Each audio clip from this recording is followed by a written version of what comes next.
Existe un enigma que ha permanecido sin descifrar durante más de 500 años, y no se trata de palabras trazadas con tinta ni de símbolos tallados en piedra, sino de una clave escondida en los pigmentos de una pintura aplicada sobre un muro, que lentamente se deteriora en Milán. Miles de millones de personas han contemplado esa imagen a lo largo de los siglos, pero muy pocas la han observado con verdadera atención, porque la percepción humana es limitada y tiende a buscar formas conocidas, ignorando lo que no encaja, comprendiendo el relato superficial pero sin alcanzar a leer el mensaje oculto. Bienvenidos a Lo Nunca Contado.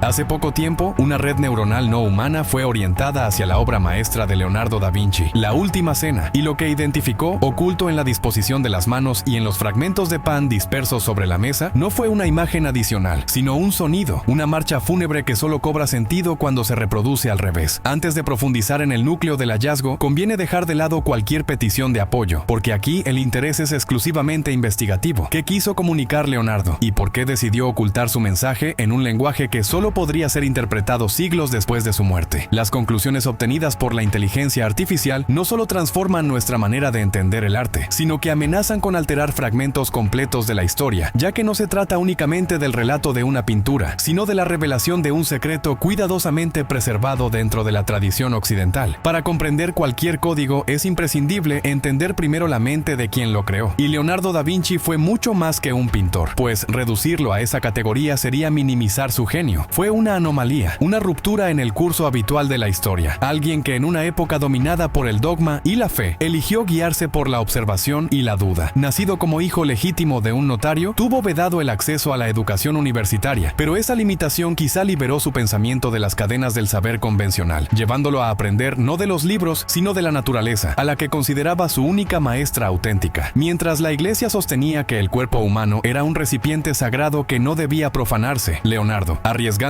a ser acusado de prácticas prohibidas, se internaba de noche en los depósitos de cadáveres de los hospitales y diseccionó más de 30 cuerpos de hombres y mujeres, no por simple curiosidad, sino para crear el primer atlas anatómico detallado de la historia, en el que dibujó cada músculo, cada nervio y cada tendón con una precisión que no sería superada durante siglos. Fue el primero en representar con exactitud la columna vertebral y la posición del feto dentro del vientre materno, porque para él el cuerpo humano era una máquina perfecta, una visión que chocaba frontalmente con la enseñanza eclesiástica que presentaba al hombre como un ser caído y pecador. En el ámbito de la guerra, cuando las estrategias se basaban en murallas gruesas y grandes ejércitos, Leonardo abordó el conflicto como un problema científico, y para mecenas como Ludovico Sforza, conocido como Il Moro, diseñó vehículos blindados que anticipaban los tanques modernos, enormes ballestas y artefactos voladores inspirados en la estructura de las alas de los murciélagos, convirtiéndose en cierto sentido en un ingeniero de la muerte, aunque al mismo tiempo escribió que la guerra era la más bestial de las locuras humanas. Esa contradicción define su carácter, al igual que su obsesión por el secreto, visible en las miles de páginas de sus diarios y códices, escritos con su inconfundible caligrafía en espejo, de derecha a izquierda, no como un capricho, sino como un método deliberado para proteger ideas científicas, técnicas y quizá teológicas de miradas inquisitoriales. Leonardo vivía rodeado de códigos y comprendía un principio esencial de la criptografía. A veces, la mejor forma de ocultar algo es colocarlo a plena vista, camuflado como lo más común. En el año 1495 surgió la oportunidad perfecta para crear su cifra más ambiciosa, cuando Ludovico Sforza, duque de Milán y uno de los gobernantes más poderosos de Italia, le encargó pintar la pared del refectorio del convento dominico de Santa María delle Grazie con la escena de la última comida de Cristo junto a sus apóstoles, un tema habitual en los comedores monásticos, pero que para alguien acostumbrado a pensar en claves y mecanismos representó un desafío mayor: la posibilidad de crear no solo una obra de arte, sino una auténtica cápsula del tiempo capaz de transmitir sus ideas reales a generaciones futuras. El refectorio no era un simple comedor, sino un espacio de meditación silenciosa donde los dominicos, una de las órdenes más estrictas y cultas, comían en silencio mientras contemplaban escenas religiosas y reflexionaban sobre el sacrificio de Cristo, por lo que Leonardo debía proporcionar un soporte visual para esa contemplación, y fue allí donde cometió su primer acto de rebeldía, un auténtico crimen artístico, al decidir no utilizar la técnica tradicional tradicional del buon fresco, en la que los pigmentos se aplican sobre yeso húmedo, optando en cambio por arriesgarlo todo. La técnica del fresco ofrecía rapidez, solidez y una apariencia casi perpetua, ya que el pigmento se absorbía en el enlucido y pasaba a formar parte del muro mismo. Sin embargo, su mayor desventaja, intolerable para Leonardo, era la prisa que imponía, pues el pintor debía concluir cada tramo en una sola jornada antes de que el yeso secara, sin margen para refinar detalles, explorar con calma la luz y la sombra, ni profundizar en las sutilezas psicológicas que tanto le atraían. Y Leonardo aspiraba a algo más ambicioso. No quería representar un simple acontecimiento, sino capturar un instante, no una escena, sino la explosión emocional concentrada en un segundo exacto. Por ello, trató la pared como si fuera un lienzo, la preparó con una base de yeso, resina y blanco de plomo y pintó sobre la superficie ya seca utilizando témperas al huevo mezcladas con aceite, lo que le permitió trabajar sin límite de tiempo, perfeccionar cada rasgo y corregir una y otra vez, aunque esa elección terminó siendo una condena para la obra, porque, a diferencia del fresco, la pintura no se fusionó con el muro, sino que quedó como una capa superficial frágil, expuesta a la humedad y a las variaciones de temperatura, de modo que apenas 20 años después de concluirse, en el año 1517, la superficie pictórica comenzó a desprenderse, y para mediados del siglo siguiente, el deterioro era tal que la obra estaba casi arruinada. Más adelante, los monjes, sin considerarla una joya irreemplazable, abrieron una puerta en la parte inferior del muro y destruyeron los pies de Cristo. Luego, los soldados de Napoleón utilizaron el refectorio como establo y lanzaron ladrillos contra la pintura. Y durante la Segunda Guerra Mundial, una bomba derribó el techo y un muro cercano, dejando a la Última Cena expuesta a la intemperie durante 3 años, como si la propia historia intentara borrar aquella creación. Sin embargo, surge la pregunta de si esa lenta degradación no formaba parte del concepto original, de si Leonardo, profundo conocedor de la química y de los materiales, previó ese destino y no buscó levantar un monumento eterno, sino un enigma delicado, destinado a transformarse y desmoronarse, obligando a las generaciones futuras a observar cada vez con mayor atención los rasgos que se desvanecen antes de perderse en el olvido. Eligió plasmar el momento más dramático del relato evangélico, no la institución de la Eucaristía ni el lavatorio de los pies, sino el instante explosivo posterior a las palabras que lo alteran todo. Uno de vosotros me va a traicionar, cuando la mesa parece estremecerse bajo una tormenta de asombro, ira, miedo y negación, dando lugar no a una escena puramente religiosa, sino a un auténtico thriller psicológico detenido en el tiempo. Y dentro de ese caos cuidadosamente calculado, Leonardo empezó a sembrar señales. El primer estudioso moderno en sospechar que había algo más que una simple escena pictórica no fue una inteligencia artificial, sino el músico e informático italiano Giovanni Maria Pala, quien en el año 2007, al analizar reproducciones de alta resolución de la Última Cena, detectó una anomalía que había pasado inadvertida durante siglos, pues la disposición de las manos de los apóstoles y de los trozos de pan sobre la mesa no respondía al azar, sino a un ritmo que seguía una lógica ajena a la pintura, lo que lo llevó a proponer que la mesa funcionaba como un pentagrama simbólico, en el que, al trazar 5 líneas imaginarias, las manos y los panes se alineaban como notas musicales. Aunque la hipótesis pareció extravagante, al introducir esa secuencia en un ordenador capaz de reproducir el sonido de un órgano renacentista, el resultado fue sorprendente, ya que al principio la melodía parecía caótica y sin sentido, hasta que, inspirados por la costumbre de Leonardo de escribir en espejo, se sugirió leerla al revés, y al invertirla surgió una pieza breve de 40 segundos, inquietante, lenta y oscura, atravesada por una desesperanza profunda, más cercana a un requiem que a un himno, como un lamento funerario por alguien vivo pero ya condenado, lo que refuerza la idea de que Leonardo, además de pintor, músico apasionado e inventor de la viola organista, compuso la banda sonora de la traición y la integró en la estructura misma de su obra mayor. Posteriormente, la inteligencia artificial, mediante algoritmos de reconocimiento de patrones, amplió el análisis al estudiar la composición completa como una estructura matemática singular y confirmó varias sospechas previas, como la agrupación de los apóstoles en tríos que aluden a la Santísima Trinidad, 4 tales grupos que podrían representar los 4 evangelios, 3 ventanas detrás de la figura de Cristo y una silueta central que forma un triángulo equilátero, símbolo perfecto de estabilidad y armonía divina en contraste con el desorden circundante, así como la presencia de la secuencia de Fibonacci, el código numérico de la naturaleza que Leonardo estudió junto a su amigo el matemático Luca Pocelli, visible en la progresión de una mesa, 2 paredes laterales, 3 ventanas, 5 grupos de figuras y 8 paneles en los muros, 1, 2, 3, 5, 8, lo que demuestra que Leonardo no pintó solo una cena, sino que construyó una ecuación compleja en la que destino, traición y orden divino quedaron codificados en números y en sonido, de modo que durante siglos el público contempló una escena aparentemente inmóvil y silenciosa, sin advertir que la pintura susurra sobre la muerte. Superado el impacto inicial del código acústico, se realizó un análisis casi forense de la mesa, tratando cada objeto como si fuera una prueba, y aunque a simple vista los alimentos parecen modestos y propios de la época, pan y vino como símbolos centrales de la Eucaristía, el cuerpo y la sangre de Cristo, las ampliaciones digitales y los análisis espectrales del color revelaron elementos que no encajaban del todo con el canon bíblico ni con el contexto histórico, como la presencia de un pez ante uno de los apóstoles, un detalle que, aunque tiene sentido por el oficio de pescadores de Pedro, Andrés, Santiago y Juan, y por el uso del pez, el ichthys griego, como símbolo secreto de los primeros cristianos, abre la puerta a interpretaciones más profundas. En medio de la tensión de aquellos días, una red neuronal entrenada con miles de fotografías de fauna marina lanzó una pregunta incómoda: ¿qué tipo de pez aparece realmente en la escena? Los especialistas llevan décadas discutiéndolo. Algunos creen ver una anguila, otros aseguran que es un mújol. Para la mayoría, la diferencia parece mínima, pero para quien estudia el simbolismo del Renacimiento, es un abismo. La anguila, por su silueta serpenteante y su naturaleza escurridiza, fue asociada muchas veces en Europa con el engaño, lo demoníaco y lo furtivo. Sería, por tanto, una imagen perfecta de Judas y la traición. El mújol, en cambio, era un alimento simple, común entre la gente humilde, y su presencia resaltaría el origen modesto de los apóstoles y la idea de una humildad espiritual real. Leonardo, experto en ambigüedad, habría pintado el pez con intención de que no pudiera identificarse del todo, obligando al espectador a quedar suspendido entre un símbolo de traición y uno de humildad. Los mismos algoritmos detectaron además objetos redondos, anaranjados, sobre la mesa, similares a cítricos. Sin embargo, en la Jerusalén del primer siglo no existían naranjas, de modo que su aparición sería un anacronismo evidente, una ruptura deliberada de la verosimilitud histórica. ¿Por qué incluirlas? Una hipótesis sostiene que Leonardo quiso sacar la escena de un marco judío rígido. Si la última cena fue un seder pascual, el cuadro evita rasgos típicos del seder, como las hierbas amargas o el cordero, y al introducir naranjas habría traducido la mesa a un lenguaje más familiar para los italianos de su tiempo. Otra lectura, más mordaz, recuerda que en la Italia del siglo XV circulaba la imagen popular de banquetes de anguilas y naranjas como emblema de gula, exceso e hipocresía. Si esto fuera correcto, la mesa contendría una burla cifrada hacia quienes predican virtud, mientras ceden en secreto a sus tentaciones, rodeando lo sagrado con signos de corrupción. El subtexto sería brutal. Incluso en el instante más santo, el pecado y la falsedad se sientan a un paso. En el centro de esa red simbólica está Judas Iscariote. Leonardo lo retrata con una precisión fría, casi forense, construyendo el perfil psicológico de un traidor. A diferencia de artistas que lo aislaban o lo convertían en caricatura, aquí lo deja dentro del grupo, lo vuelve más humano y por eso mismo más doloroso. Su traición se siente personal y trágica. Mientras los demás parecen recibir una luz que llega desde una fuente imaginaria hacia la izquierda, el rostro de Judas queda atrapado en la sombra. Es el único que no conversa ni exagera gestos. Es un vacío que absorbe el ambiente. Leonardo escribió que el movimiento del cuerpo debía reflejar el movimiento del alma, y para él el lenguaje corporal tenía el peso de una declaración. Judas se tensa hacia atrás como si rechazara algo, pero su mano derecha se estira hacia el pan con un impulso nervioso, una metáfora visual del conflicto interno. El cuerpo retrocede, la codicia avanza. En la mano izquierda se distingue con claridad una pequeña bolsa apretada, cuyo contorno deja intuir formas redondeadas. 30 piezas de plata, el precio de la traición. Leonardo no lo sugiere, lo presenta como evidencia. El detalle más elocuente aparece junto al codo derecho. Ha volcado el salero. Para un observador moderno podría ser una simple molestia o un mal augurio, pero en la antigüedad la sal era mucho más que condimento. Conservaba, purificaba, simbolizaba permanencia. En la Biblia, la alianza de sal representaba un pacto firme, y compartir pan y sal era sellar amistad y hospitalidad sagrada. Al derramarla, Judas rompe simbólicamente ese vínculo, quebranta el juramento antes de consumar la traición con hechos. A su lado también se ve una granada abierta, con semillas de rojo intenso asomando. En el mito griego, Perséfone comió unas pocas semillas de granada y quedó ligada para siempre al Hades. En la iconografía cristiana, las múltiples semillas representan la unidad de la Iglesia, y el jugo alude a la sangre de Cristo y de los mártires. Leonardo funde ambas lecturas. La granada es a la vez anuncio del sacrificio que viene y señal del destino que Judas pone en marcha, arrastrando a maestro y traidor hacia un desenlace irrevocable. No le concede excusas. Cada objeto cercano parece gritar condena. No es un hombre todavía rescatable, sino la figura de un destino ya decidido. Con esa idea, que el gesto revela el alma, Leonardo convierte la última cena en un diálogo silencioso cargado de sospecha, miedo y amenazas ocultas. En el primer grupo de la izquierda, Bartolomé, Santiago el Menor y Andrés encarnan la primera oleada de estupor. Bartolomé se incorpora apoyándose en la mesa con incredulidad desnuda. Andrés levanta las manos como si intentara detener físicamente las palabras de Jesús, como si su cuerpo pudiera frenar lo inevitable. El segundo grupo es el núcleo del choque y la violencia. Judas se repliega con el dinero apretado, pero detrás aparece Pedro, con el rostro tensado por la ira, sujetando un cuchillo cuya hoja apunta peligrosamente hacia el centro de la mesa. No es un gesto neutro, sino un presagio, porque con ese mismo cuchillo, en pocas horas, Pedro cortará la oreja de un siervo del sumo sacerdote en el huerto de Getsemaní. Entre Pedro y Judas hay una figura inclinada a la que se volverá más adelante, a quien algunos identifican como María Magdalena o como Juan. Pedro parece hablarle con urgencia y furia, como empujándola a reaccionar. En el centro, Cristo permanece sereno, humilde, con los brazos abiertos. Una mano señala el pan y la otra el vino, anticipando la Eucaristía. Es el punto de quietud en la tormenta, la simetría que divide el tumulto. A su derecha avanza el grupo de la duda y la búsqueda. Tomás, célebre por su incredulidad, alza el índice, su gesto característico, el mismo con el que después exigirá tocar las heridas del Cristo resucitado. Leonardo parece pintarlo como el hombre que siempre necesita pruebas. A su lado, Santiago el Mayor abre los brazos con horror, y Felipe se aprieta las manos contra el pecho, como preguntándose si la acusación también lo alcanza. Por último, a la derecha, Mateo, Tadeo y Simón, el cananita, discuten con energía lo que han oído, señalando hacia el centro. No se hunden en el pánico, sino que intentan comprender, analizando, buscando una explicación lógica. Cada gesto, cada mano, cada dedo y cada leve inclinación del rostro funcionan como vocablos dentro de una frase silenciosa, porque Leonardo no representó a 12 personas iguales, sino a 12 reacciones psicológicas distintas frente a una misma noticia devastadora, y ese lenguaje corporal añade una capa adicional de significado oculto. En el año 2007, el analista informático croata Slavi Shapshi llevó a cabo un experimento que reveló un nivel más profundo y casi perturbador en La Última Cena, partiendo de la conocida costumbre de Leonardo de escribir en espejo y aplicando ese principio al fresco. Tomó una reproducción digital de alta resolución, creó su reflejo exacto y lo superpuso de forma translúcida sobre la imagen original, dando como resultado una imagen que sorprendió al mundo académico y desató una controversia que aún no se apaga. En los espacios vacíos a ambos lados de la mesa, donde antes solo se percibía el muro, comenzaron a definirse siluetas espectrales. A la izquierda emergió una figura con capa larga y capucha, que evocaba a un caballero templario, mientras que a la derecha apareció una mujer sosteniendo a un niño, una imagen casi idéntica a la iconografía clásica de la Madonna. Aunque muchos escépticos atribuyeron estas apariciones a la tendencia humana a reconocer patrones en el caos, los contornos resultaban demasiado precisos y anatómicamente coherentes como para descartarlos como simples ilusiones, y los algoritmos, al analizar las formas, señalaron que la figura encapuchada coincidía con la simbología templaria, una orden militar y monástica supuestamente extinguida por la Iglesia en el siglo XI, pero que, según diversas tradiciones, habría custodiado secretos relacionados con el Santo Grial y un conocimiento oculto sobre Cristo. La posible relación de Leonardo con círculos esotéricos sigue siendo materia de debate, pero la presencia de ese símbolo en su obra resulta inquietante, del mismo modo que la figura femenina con el niño reavivó teorías prohibidas sobre un linaje real y una descendencia secreta de Jesús. El descubrimiento más impactante apareció en el centro de la escena, pues al reflejar la mesa frente a la cruz, se delineó con claridad la forma de un cuenco o copa, identificada como el propio Santo Grial, objeto que durante siglos se consideró ausente del fresco y cuya supuesta omisión había servido para calificar la obra de heterodoxa. Sin embargo, lejos de eliminarlo, Leonardo lo habría ocultado deliberadamente, haciéndolo visible solo cuando la imagen se observa desde otro ángulo, como si el artista advirtiera que lo evidente no es toda la verdad y que para comprenderla es necesario mirar al revés, en el reflejo. Este juego de espejos transforma la pintura de una simple escena histórica en un enigma simbólico, pero ni siquiera eso supera el misterio más polémico que la inteligencia artificial ayudó a señalar: la identidad de la figura sentada a la derecha de Cristo, tradicionalmente identificada como el apóstol Juan, joven y de rasgos delicados, aunque durante siglos muchos observadores intuyeron en ella una presencia femenina. El análisis computacional convirtió esa intuición en datos objetivos al examinar la morfología del rostro, que mostró facciones suavizadas, rostro ovalado, cejas finas, boca pequeña y ausencia de rasgos masculinos marcados, y al comparar proporciones corporales como los hombros estrechos, la curva elegante del cuello e incluso un leve contorno que sugiere senos bajo los pliegues de la ropa, con decenas de retratos masculinos y femeninos de Leonardo, incluida la Mona Lisa, y diversos estudios de figuras femeninas, concluyendo que, según los marcadores anatómicos y estilísticos del artista, esa figura se aproxima mucho más a sus representaciones de mujeres que a las de hombres. De ser así, no se trataría de un joven discípulo, sino probablemente de María Magdalena, lo que tendría implicaciones profundas, pues Leonardo no habría desafiado el canon bíblico por simple provocación. posición, sino que habría colocado a una mujer en un lugar de honor junto a Cristo, equiparándola con los apóstoles principales. Esta hipótesis encuentra resonancia en textos gnósticos como el Evangelio de María y el Evangelio de Felipe, manuscritos antiguos descubiertos en el siglo XX que no fueron incluidos en la Biblia, pero que presentan a María Magdalena no como una pecadora arrepentida, sino como discípula cercana, depositaria de enseñanzas secretas y motivo de celos por parte de Pedro. Dos detalles adicionales refuerzan esta lectura. En primer lugar, las vestiduras de Cristo y de la figura a su derecha se reflejan cromáticamente, ya que Jesús porta túnica azul y manto rojo, símbolos de lo espiritual y lo terrenal, mientras que la figura contigua viste rojo y azul, formando juntos una unidad visual y simbólica. En segundo lugar, la inclinación opuesta de sus cuerpos dibuja entre ambos una forma que recuerda a una letra asociada desde la antigüedad al principio femenino, a la copa y a la vasija situada simbólicamente en el centro de la composición, donde la tradición sitúa al grial, lo que sugiere que Leonardo pudo haber representado no un objeto, sino a la propia María Magdalena como receptáculo del legado o de la sangre de Cristo. Como consumado anatomista, Leonardo difícilmente habría pasado por alto esas formas, sino que las habría creado de manera consciente, insinuando una idea que en su época habría sido peligrosa, que Jesús no solo tuvo seguidores, sino una compañera de relevancia equivalente, cuyo papel fue posteriormente silenciado por la historia oficial de la Iglesia. Animados por estos hallazgos, diversos investigadores aplicaron técnicas de espejado y superposición cada vez más complejas, obteniendo resultados que inquietaron incluso a los más incrédulos, pues al reflejar y superponer los rostros de los apóstoles, expresiones antes neutras o sorprendidas se transformaron en gestos de dolor y angustia. Algunas figuras se desdibujaron en formas esqueléticas o híbridas, mitad humanas y mitad animales, como si Leonardo hubiera plasmado no solo la realidad visible, sino también su doble oscuro, un mundo espiritual y demoníaco oculto tras la frágil cortina de la materia. El punto culminante de esta visión surgió en el centro, en la figura de Jesús, donde al jugar con los reflejos apareció una silueta sutil pero reconocible de una figura caprina con cuernos, semejante a las representaciones clásicas de Baphomet o del diablo, lo que abre interrogantes inquietantes. ¿Se trata de una provocación? ¿Una burla a la fe de quienes encargaron la obra? ¿Una crítica a una iglesia que, según él, distorsionaba el mensaje de Cristo? ¿O una reflexión filosófica más profunda? Tal vez Leonardo, científico y afín a la filosofía hermética difundida entre los intelectuales del Renacimiento, quiso expresar la dualidad esencial entre luz y oscuridad, bien y mal, divino y demoníaco, como caras inseparables de una misma realidad, aunque los más pragmáticos insistan en que todo responde a juegos de luces y a la pareidolia. Sin embargo, cuando tantas coincidencias convergen en un mismo punto, dejan de parecer accidentales y comienzan a perfilar un patrón. A ello se suma un detalle que suele pasarse por alto. Ninguna de las figuras, ni siquiera Cristo, presenta halo alguno, algo impensable en el siglo X y cercano a la herejía, ya que el halo era el signo visual que distinguía lo sagrado de lo humano. Leonardo lo elimina de forma deliberada y, según el investigador italiano Renzo Manetti, quien dedicó más de 15 años al estudio del fresco, no se trata de un descuido, sino de una postura ideológica, pues al suprimir los halos no rebajó a los santos, sino que los mostró como seres de carne y hueso, vulnerables al miedo, la ira y la confusión, transformando el drama divino en una tragedia profundamente humana. La tradición afirma que utilizó rostros de habitantes de Milán, con sus imperfecciones reales, y que incluso para Judas se inspiró en la fisonomía de un condenado hallado en la cárcel, mientras que algunos sostienen que en la figura de Tadeo, segundo desde la derecha, Leonardo se autorretrató como testigo silencioso del acontecimiento que pintó. Así surge la pregunta final: ¿quién fue realmente Leonardo? ¿Un hereje que ocultó enseñanzas gnósticas o templarias en su arte? ¿Un racionalista que usó la Última Cena como laboratorio para estudiar la psicología humana? ¿O un creador consciente de un rompecabezas de múltiples capas, sabiendo que siglos después contaríamos con herramientas para empezar a descifrarlo?